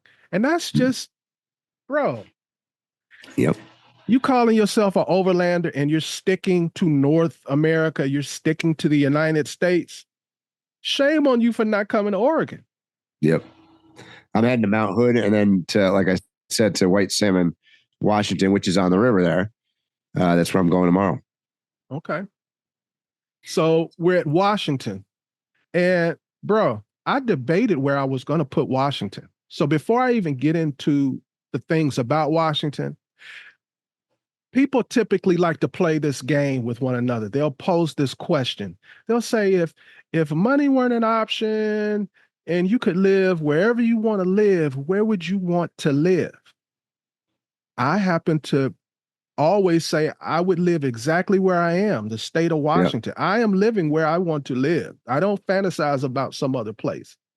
And the reason is because wherever you tell me that you like, I'm a few hours drive minimum from it right here in this state. If you want to talk about desert, we got one of the best deserts. When you talk about going to the Sun Road, well, I ain't about to say our road is exactly like it, but there is a road that goes through a national park in the northern part of Washington that in some parts is superior to going to the Sun Road. And you won't have to deal with long lines and reservations. Most people don't even traffic through that area. We have all kinds of themed cities. Like we have in Wenatchee, we have God damn it, I can't think of the name of the town, but it's it's like a Swiss styled town. Yeah, we have a town in Winthrop. It's like a cowboy town with the boardwalks and stuff like that. That's at the end of this road that I was telling you. That's better than going to the Sun Road. We were talking about wildlife. I wrote this down because I don't want to miss anything. Washington, nobody compares to us when it comes to wildlife. We have deer, elk, bat, moose, mountain lions, black bear, lynx, whales, sea otters, orcas, beavers. I can walk not one block. I can walk to the end of the block of where I live. There's a park. It's literally right under, if you were to center the migratory path of birds flying north, south, the path is, the park is literally in the center of that path. They literally stop in our park to land before they fly off again. A major migratory path goes straight through the center of Washington. I'm not going to bother to list all of the birds that you can see living here. We wake up different parts of the year and it's totally different bird sounds because it's different birds in the area. Right. The sea life. Where else can you go other than Alaska to see orcas? Yeah, you can see a few maybe in Northern California. Maybe you're lucky and see one in Oregon, but I can go to a beach and see an orca. Right. Yeah. We have some of the best seafood. If you want fresh seafood, this is the spot. If you are into Asian food, we have one of the biggest Asian communities outside of California. It's one of the biggest in the world. And so the cuisine is endless and they cater to themselves. So I mean, it's not just your regular pho and sushi and everything. It's an opportunity to really expound on the menu of the Asian community. There are parts of that remind you of Switzerland. There are parts that if you can't go to Alaska and you want to get kind of like an Alaskan feel as far as landscapes and weather, Washington, Northern Washington is about the only place that's comparable in the whole United States. True. So, bro, like I said, I'm living exactly where I want to live. I don't want to move nowhere else. I am happy staying here and traveling other places because this is the spot. And I have to be honest, I wanted to put it higher, but I thought that there would be issues about, like, oh, he just lives there. That's why he put it up there. But bro, I could easily take one of these others off the list and put it in its place. Well, let's talk about that because I mean, so you just rounded out your top 7 and it's in there.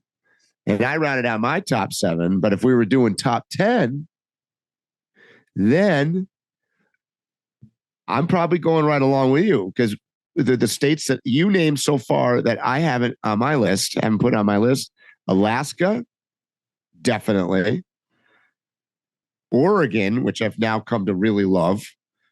I have not spent as much time in Washington. I've spent some time in Washington, and I got to say, that could round out my top 10 would be Alaska, Oregon, and Washington, right up along this coast here. So, Mike, I can leave my house and immediately get on a path and start walking across little bridges.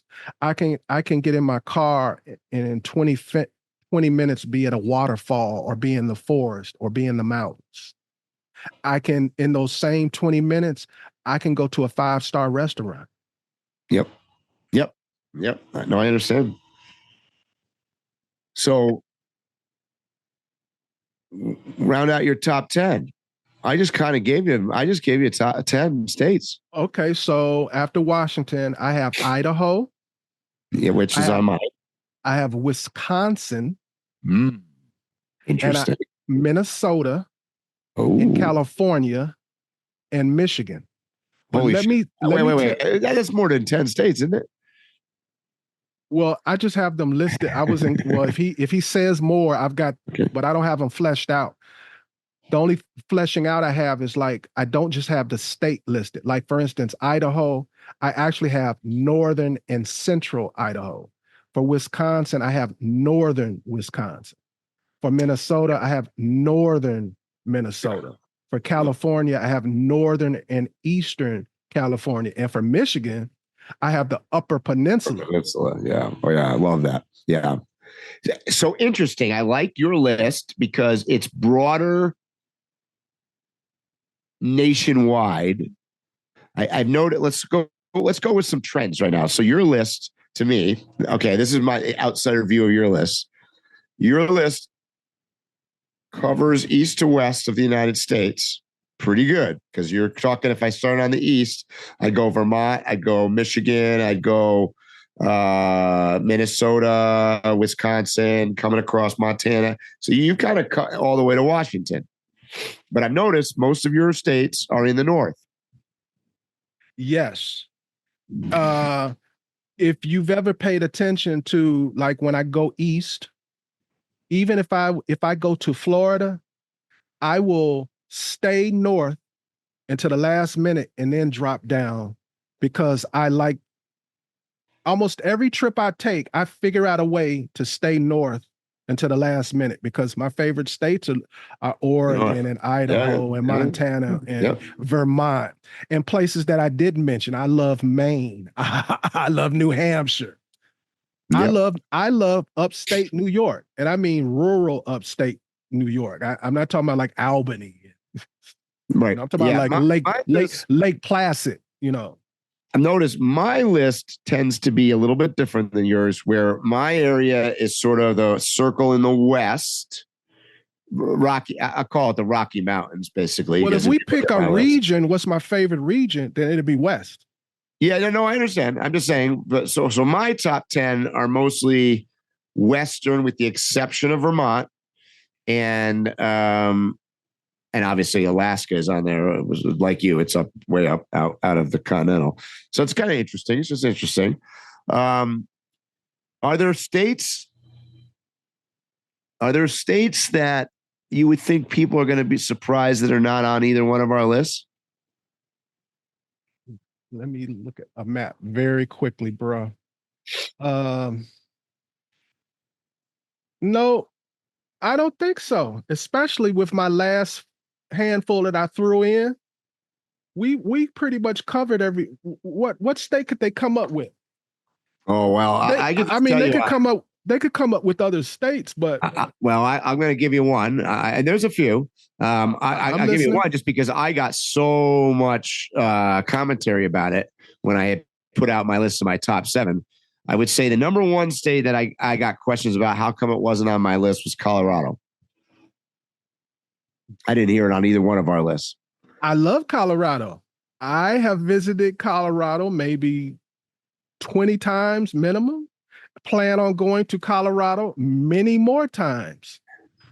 But there are so many negatives to go along with the positives. First of all, like how I mentioned with these other places, northern or central, if I put Colorado, I'm going to say only the west side and not the whole. I wouldn't cut it even in half. It's like a slither of the west side of Colorado. Okay. And then of that west side, I want to throw out a few places. I want to throw out Denver. I want to throw out some other places that I don't. It seems like we always end up somewhere we don't want to be, and I'm trying to avoid that. But I love Colorado. It's a great place to fish. Some of my first real rough and rumble off-road experiences were in Colorado. I went to several Jeep Jamborees there. I love Colorado, but it can't make this list. Yeah, so likewise, I mean, obviously there's parts of Colorado I absolutely love as well. The problem I have, and the reason, and my answer to the many people that wrote into me and asked me why Colorado wasn't on the list, was largely because I find Colorado is one of the least friendly states. Well, let me qualify this. I would say it's the least friendly state in the Western United States for nomad travel. It's extremely difficult to find boondock camping, particularly if you're looking for camping that is relatively near something, a resupply point or whatever. And that's not to say that there aren't places, because I have boondocked in places in Colorado, way off the grid for sure. But they're not super accessible, and they're not necessarily near some of the highlights.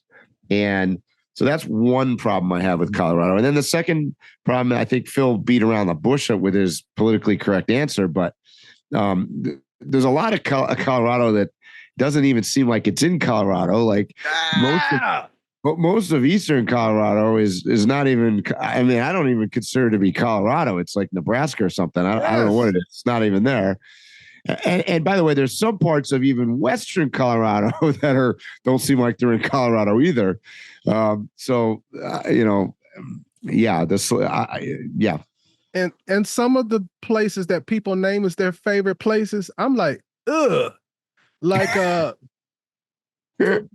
like Silverton. Yeah.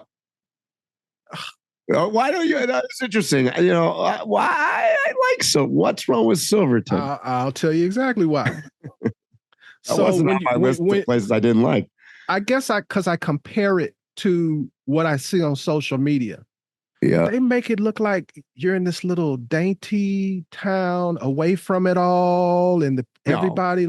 It's a raggedy stop off of a highway, the $1 Million Highway, and if it wasn't an entry point to get to the Alpine Loop and Engineers Pass and Lake City and stuff like that, it serves no purpose in existing. The food ain't that good. And then I'd be watching on social media and they'd be like, this is my favorite place to get ice cream. So I go to the place and I'm like, this ain't even, how do you make bad ice cream? Oh boy. They used to have they used to have this, well, it still might be there. I don't want to talk about people's, but there's a bakery there. Fuck it. Yeah.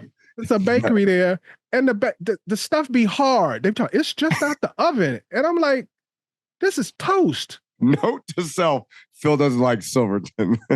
And been there a bunch of times, gonna go back. That's the point. There's no avoiding this. Well, I agree. It's a gateway to like engine. It's a gateway to a lot of good trails. Definitely. Yep.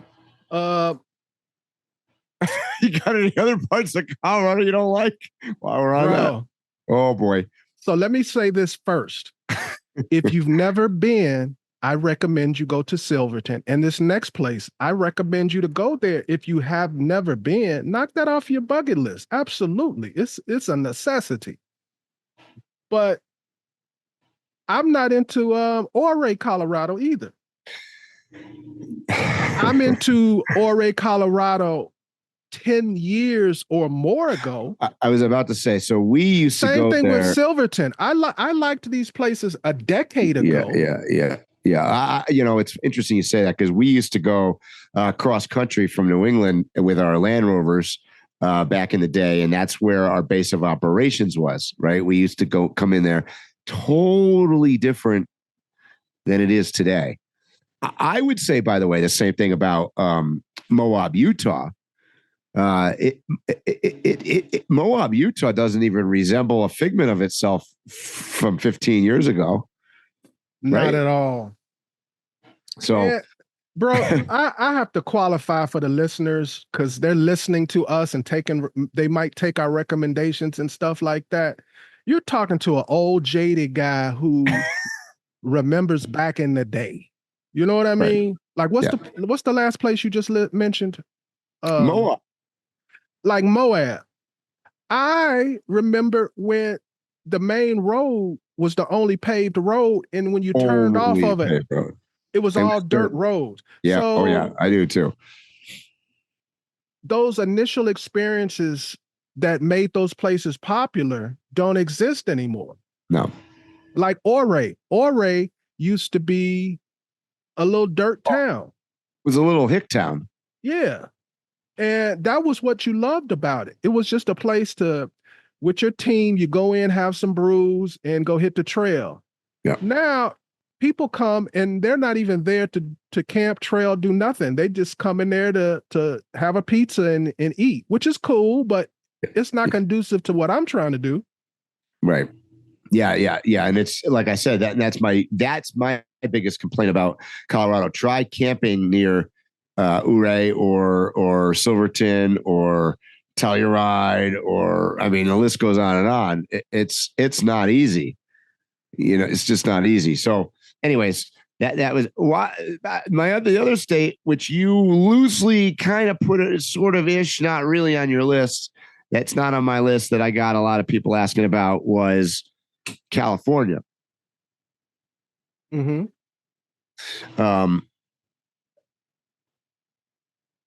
How do I say this the right way? If there were no humans in California at all, California as a geographic territory is probably the most beautiful state in America. No argument. Because California has everything. It has gorgeous coastline. It has mountains. It has desert. It has canyons. It has wildlife. It's amazing. It's not on my list largely because of people. And I don't mean that everybody in California is a bad person. You know, and this is not a statement of that. What it's a statement of, A, it has too many people. And then B, we talked about it at the top of the show, you know, the politics. There's a lot of dynamic in California. Look, I mean, there's a reason why all other 49 states hate California. And that gets in the way from an overlanding perspective, from a travel perspective. It super gets in the way because California, like Colorado, is not super nomad friendly. It's hard. It's many places. So some are easier than others, but there's many places where it's very difficult to find places to stay. And it's expensive, super expensive, probably the most expensive state in America outside of Hawaii and Alaska, probably also pretty expensive. And well, in New York wasn't on our list either. But California is, you know, the price of fuel, I think, is limiting. I think the price of staying in places potentially is limiting food. And there's a lot of politics involved. So it's that is not, I can tell you in my 4 years of full time on the road, I avoid California. Largely, I've avoided California. I'd say it that way. I haven't avoided them. And the reason is I live close enough where I know how to and where to avoid things. So it's still, like I said, it's on my list, but I specifically have northern and eastern. Which avoids all of the major cities where the politics that you're referring to are generated. Yeah, which is usually greater LA, San Diego, and San Francisco. Because Northern California, is beautiful, bruh. Absolutely, no argument. Absolutely. Lassen Volcanic Park or whatever it's called. Tahoe, like Redwoods. I mean, I can go on and on. You talk about desert. Death Valley is gorgeous. Death Valley, yep. The Coronado, the islands are that's what I said. So just to clarify, I'm just answering the question of what places are not on the list and why. Right. What knocks it off of being in people's, at least our top city states, is simply half the state is cool and half the state ain't, as far as travel. That's what it is. Yeah. Whereas there's other places that we mentioned where you avoid maybe a city or two and the whole rest of the state is wonderful. Right. Yeah. Yeah. It's percentage, I think. Yeah, you're right. Yep. So those were the two that I got the most feedback on. How come they weren't on my list? I'm trying to think of were there any other states that people asked a lot about. And then in fairness, my view is, let me give you a couple shout outs to states that people are on people's radar that aren't on my list, but I love. North Carolina. Oh, yeah. Tennessee, yes. Arkansas, West Virginia, yes. There's a generally speaking, there is something really cool in virtually every state. I would agree with that. But you picked two good ones, in my opinion. Out of the, I'm not North Carolina, cool, but Tennessee and West Virginia are great. Yep.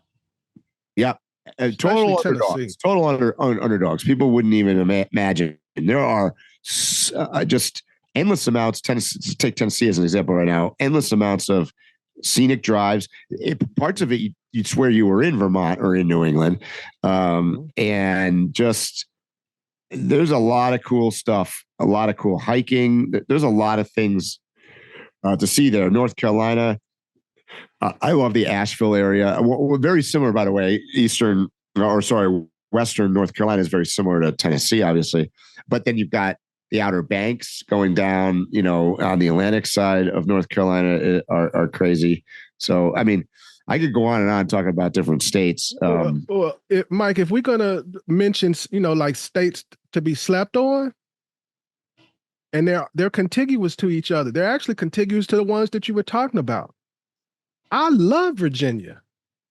Once you get away from the Northern Virginia, D.C. area, it's a beautiful place. And then, it's one of the reasons I like Overland Expo East in Arrington, because you're very close to North Carolina and West Virginia there. And that whole valley going down and all the mountains going down the Blue Ridge and whatnot. You and I have drove all that. I mean, it's incredible. And that leads into what I was going to say. Most people, if they do know of these states, they never talk about the coast, which is like a whole nother animal. The Virginia coast, the Georgia coast, the North Carolina coast. Wow. Yeah. I actually, as far as coast, there are things about those places on the eastern coast that I prefer over the western coast. Yep. Ditto. So do I. Total vibe. I love the houses. I love the way they living out there. Yep. Mm-hmm. Yeah, agreed. Yeah. So there's a lot of stuff. I'll echo what you said about Upper Peninsula. Certainly up there, the Upper UP. The UP is amazing. There's some scenic stuff. I'm trying to think of if we've left off. I agree with you, by the way. Upstate New York, Adirondacks, that whole part of the borders Vermont, the upper part of New York. There is, I bet you, our listeners out there, almost if you haven't been out east or you're not from that area, and we say New York, you're probably thinking that we've got six heads and we're out of our minds. Mm-hmm.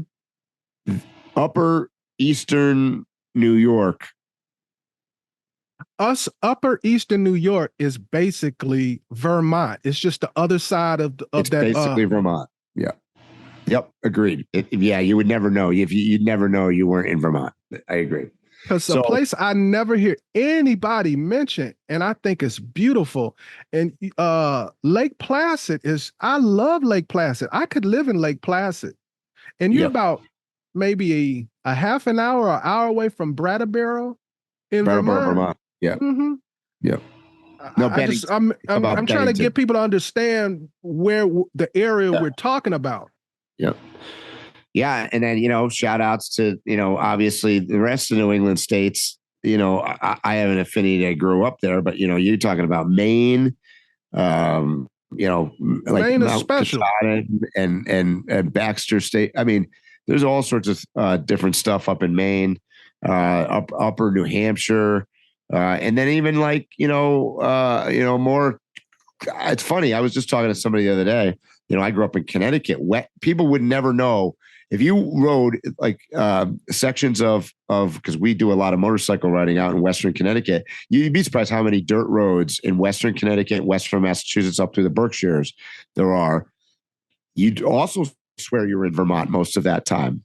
Like especially the Berkshires. Yeah. So there's a lot of stuff out there out east. East typically doesn't make my list as much because of the ability to boondock and ability to camp, just because there's just very little public land in the eastern United States. So east of the Mississippi is very difficult. So Mike, this has been too positive. This I know. We got to have something controversial. So here, I told you the places I hated. I originally was going to say one, but we got to keep it. We got to have some controversy. Give me, if for the rest of your life you could avoid these two states. I'm wording it that way. What are the two states where, if you never go to them again, you're cool? Not that you hate these places. Wow. Do I have to go first or can you go first? Okay, so I'll give you one. Okay. Kansas. Kansas. Interesting. Bro, when I'm traveling, and some places you stop every 500 miles or 200 miles, whatever your limit is, and then you usually have like a long day where you're gonna drive all day to cover ground. I always make sure to schedule one of those long days to make sure I go through Kansas. Yeah, I mean, the Midwest in general, it's not really state based. It's more regional based. Like, yeah, but Kansas sucks. Well, I've done some cool stuff in Kansas. Funny enough. Oh, I have too. Yeah, I've actually done trails. Went to their. They've got a off-road ranch that I've been to. Part of Route 66 is there. I could sell you on it, but versus the other states. Well, I tell you what, when you're in Kansas and you're peering, or you are peering down and you're in Arizona looking down at the Grand Canyon, I mean, we're in two different leagues. Like, you know what I mean? Like that's the difference between the NFL and, junior high school. So, yeah, I see what you're saying there. Let me send out something super controversial here. You want it to be, I'll just throw myself under the bus. I would say I could do without Florida. And don't get me wrong, I've spent a lot of time in Florida, and there are definitely places that you can go around to. I spent 3 weeks almost one time in the Everglades, believe it or not. It's a biosphere just super unique to the United States, really. So I'm not saying everything is bad, but it's largely just flat. And I mean, I guess if you put it on a postcard of a palm tree and a white sandy beach, it looks beautiful. But like really, after a while, that's it. I mean, there's not much more than that. So I have. Go ahead. I'm sorry. No, I mean, and I have a lot of friends down there, and I have spent a lot of time there. I had an amazing time. Like, I'll give you an example of driving around the Florida Panhandle, through like Panama City and Apalachicola and Homosassa, and then down the West Coast. I've literally been everywhere in Florida. Like, I'm not exaggerating. I really have been everywhere, from the Keys to the East Coast to like the Cape Canaveral area, down to obviously Fort Lauderdale and Miami Beach, and even interior. I forget the name of that town. My buddy Michelle and I went there. Holy hell! It was no. I'm talking interior, like near Okeechobee. You. Oh, dude, I'm telling you, boy. When I say sketchy, I mean, you might as well walk Albuquerque all night long, every night for 7 days, and see what happens, because it's going to be safer than the place that we were at in Florida. But I have a love-hate for. It depends upon why I'm going. For this conversation, I totally dislike Florida. But if you say, "Hey, Phil, let's hook up. I just want to go somewhere, smoke cigars, eat good Let's go food, to Naples. meet some women. Let's go to Florida. I'm all for it." Yeah, go to Miami Beach, stay in an Art Deco hotel, take a boat out, go to some nice dinner. Oh yeah, I mean, exactly. But pretty much nothing else of what we're talking about, for sure. Yeah. So so it's time for me to give my second state. Yeah. Nebraska. I don't have nothing bad. I don't have nothing bad to say about Nebraska. It's just simply there. Yeah, it's just, I think maybe if I lived there, I'd be cool living there. I don't have nothing bad to say about it, but there's nothing that draws me to it. There's nothing that when I'm driving through that state, and you talk about flat, golly, it's flat. And I can't think of the name of the highway, the one that runs right through through the center of it, and it takes you right into 80. That's 80, into isn't it? Colorado. I think it might be 80. It goes through Colorado. Yeah. That's why the eastern portion of Colorado and Nebraska is the same state. It's just boring. You just see fields and fields and it's just flat, and there's no mountains. There's no nothing. No. I was going to actually, that was what I was going to say next. I could throw, not all of, but there's parts of Oklahoma you could send that into as well, that you could drive for hours and you just swear you saw the same cow for the 400th time, and there's nothing to see. So Oklahoma is like Colorado to me. You just got to know what part of Colorado, Oklahoma, because like that's why as far as cities, yeah. Oklahoma City is still like secret to a lot of people. Oklahoma City is fly. I stop in Oklahoma City every single time I go through there. It is. I'm gonna say this on the podcast, and somebody's gonna probably disagree or whatever. I think 10 food in the United States, and it is. I want to say for its size, it's the cleanest city in America. I won't argue it. In fact, I joked about this on a video, I think, or maybe it was a past podcast. Oklahoma City, you can go there sometimes, and it's so clean. You look around, it almost it's almost out of a science fiction movie. There's no people. You look around, all these big, tall buildings and stuff, and then you're like, well, are there people here? Really? Well, that's what I was going to get into. Is what makes Oklahoma City so special is they have so much new industry and business. That's what all those tall buildings are about.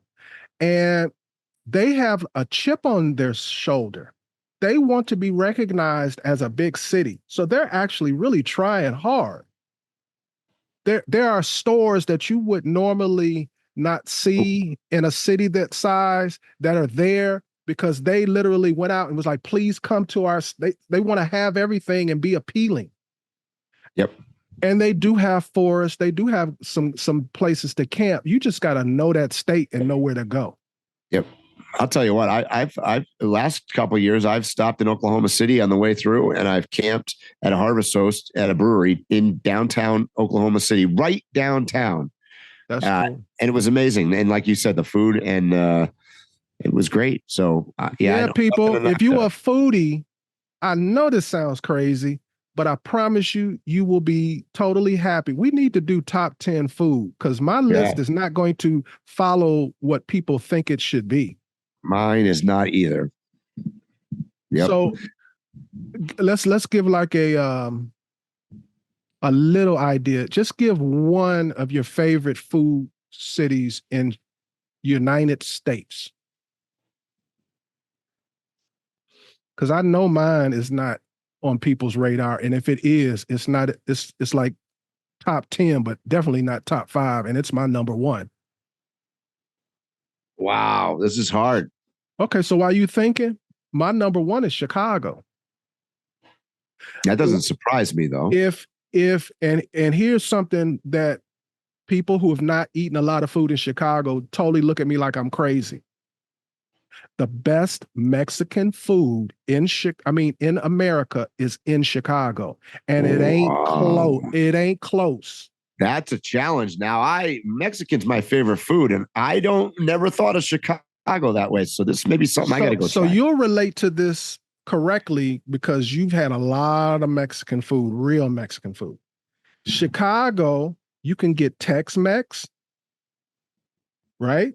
Yep. You can get regular just Mexican food that everybody knows. And then like we have Mexican seafood restaurants. We have restaurants that have like Skip Bayless's brother has a Mexican restaurant.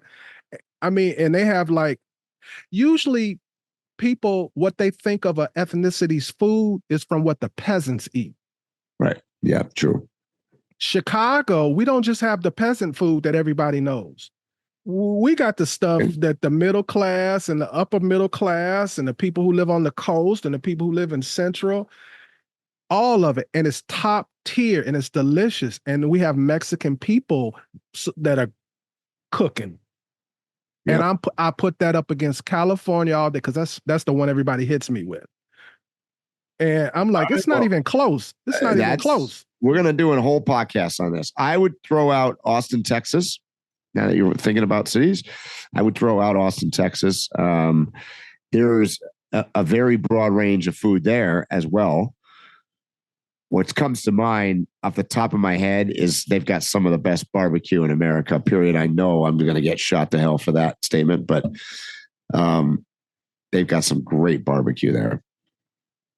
And New York is not as good as everybody says.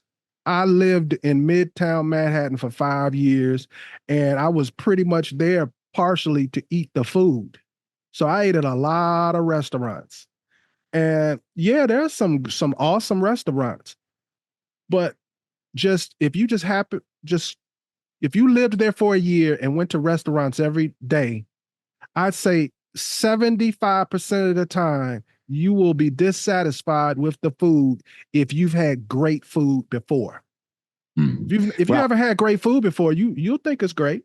Yeah, I mean, the advantage of New York obviously is that it has everything. I mean, that's the one that is what it's got going for it, is the volume side of it. Like, it's got every kind of restaurant that you could even think of, and some that you probably have a tough time thinking of. And I agree. But like, if I would have cut on the TV right now and watched the Travel Channel or the Food Channel, and they were like best whatever food, they always have 2 or 3 places from New York. You go to them places and it don't even taste good. Yeah. I would agree that the level. I'm more of a hole in the wall kind of guy, and New York is tough. There are some hole in the wall kinds of places there, but it's tough because it's just so expensive. Anyways, that's on another podcast. So, Mike, you got any other states or anything like that? Well, I think anything you want to say? Things I don't like, things I like. We should get some feedback, probably positive and negative, about that. Yeah. No. Oh, yeah. I haven't revealed. This isn't the first time I've revealed my list to people. And it always gets all kinds of reactions. Some people are like, yeah, I agree. But yeah, there's a lot of dissent. So I'm waiting for this one. Yeah. Yep. We'll see. I mean, like I said, there's a lot of things out there that we probably didn't mention that we've been to that we like. Hawaii is one. You know, obviously it's not super conducive to overlanding, from a vehicle standpoint, or certainly bringing one there.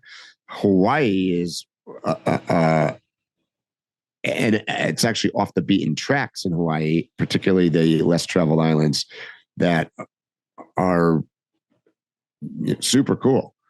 So that would make most people's list probably as well. So, some of my favorite food is derived from the Hawaiian and Samoan culture. Agreed. Like, I like poke. Yep. I like Spam sushi. Me too. and I'm picking like things that people know, but they got it going on food wise. Yeah. So anyways, I think that probably sums it up for today on our longer than normal podcast. You have been listening to Waypoint Overland's Random Waypoints. Like, subscribe, and stay tuned for more.